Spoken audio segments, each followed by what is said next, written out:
Hi guys, this is the question number 14. There is given that L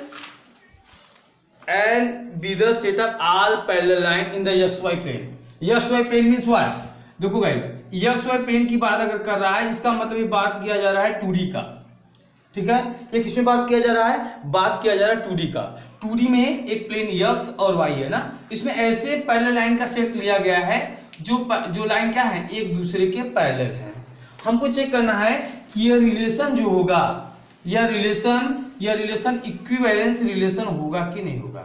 हमको check करना है कि जो रिलेशन होगा यह रिलेशन इक्विवेलेंस होगा या नहीं होगा। अगर यह रिलेशन इक्विवेलेंस होगा तो आप जानते हो कि इस रिलेशन को दिखाना पड़ेगा कि रिलेशन रिफ्लेक्सिव है, ये रिलेशन सिमेट्रिक है और ये रिलेशन ट्रांजिटिव भी होना चाहिए।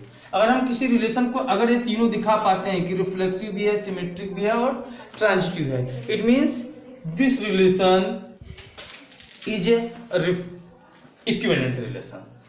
सो गाइज चेक करते हैं, सबसे पहले हम लोग रिफ्लेक्सिव देखते हैं कि रिलेशन रिफ्लेक्सिव है या नहीं है। अब देखो रिफ्लेक्सिव के लिए क्या होता है कि जितने भी सेट में एलिमेंट होंगे वे सभी के सभी रिलेशन में बिलोंग करना चाहिए। अच्छा ये बताओ कि अगर एल जो होगा यह रिलेशन में बिलोंग करेगा या नहीं करेगा। तो याद रखना कि यह एल रिलेशन में बिलोंग करेगा। क्यों बिलोंग करेगा? क्योंकि एनी लाइन, याद रखना, एनी स्ट्रेट लाइन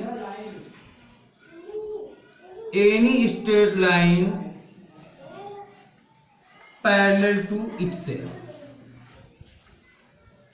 ठीक है, कोई भी पैरेलल लाइन खुद के साथ वह पैरेलल होती है। इट मींस क्या हो गया कि जितने भी लाइन होंगे सब खुद के साथ अपना खुद का इमेज बनाएंगे। इसका मतलब क्या होगा, एल जो होगा यह रिलेशन में बिलोंग करेगा। जैसे देखो ऐसा होता क्यों है, इसका फील ले लो। जैसे देखो यह कि लाइन है ना और एक दूसरी लाइन है, मैं कहा दिया कि ये लाइन मान लीजिए L1 है, ये लाइन क्या है L2 है, ये दोनों पैरेलल होंगे। क्यों पैरेलल होंगे? Two line are parallel to each other if both have equi distance everywhere.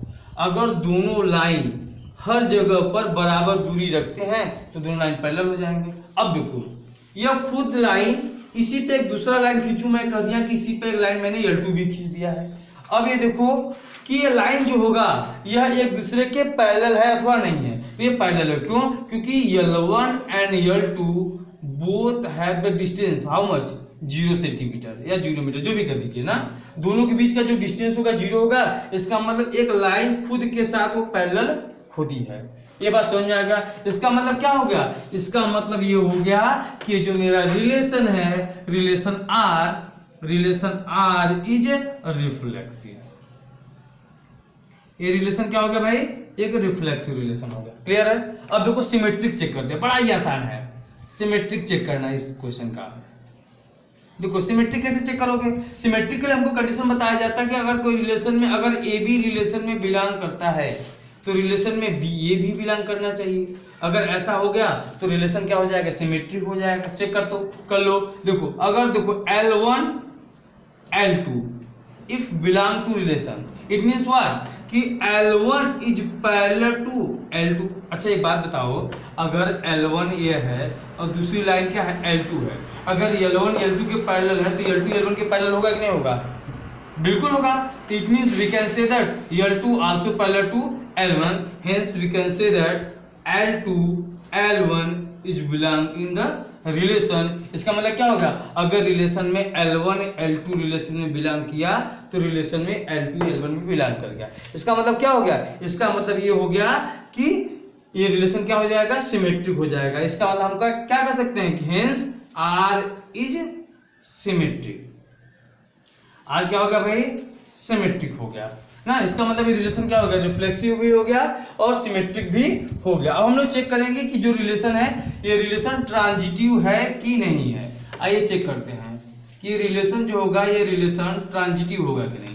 देखो ट्रांजिटिव के लिए क्या हमने बताया था, पढ़ाया था आपको, कहा था कि अगर ए बी रिलेशन में बिलोंग कर जाए, BC रिलेशन बिलोंग कर जाए तो याद रखना कि AC भी रिलेशन में आना चाहिए।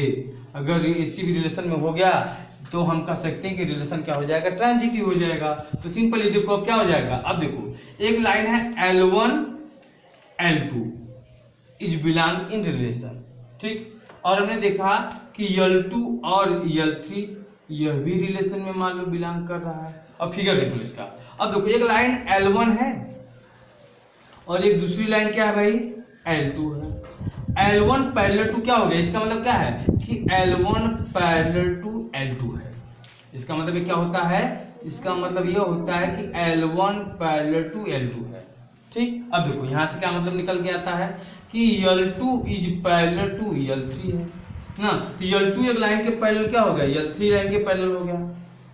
अब बताइए हमको, अगर L1 L2 के पैरेलल है, L2 L3 के पैरेलल है, तो बताओ कि L1 L3 के पैरेलल होगा या नहीं होगा, होगा, बिल्कुल होगा ना। तो यहां से ये बात इंप्लाइज होती है, which implies that what L1 is parallel to L3। अच्छा ऐसा क्यों होता है, कोई बता सकता है, कोई मत, कौन बताएगा। देखो ऐसे सिंपल सोचो कि मान लो ये सब एक दूसरे से एक पैरेलल लाइन है तो इक्वी डिस्टेंस पे होंगे।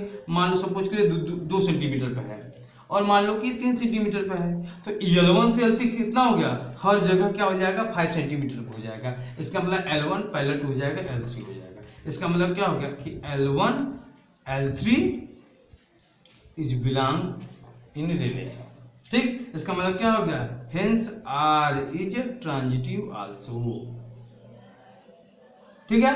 इसका मतलब क्या कह सकते हो, इसका मतलब ये कह सकते हो कि we conclude that R is equivalence relation, R is equivalence relation.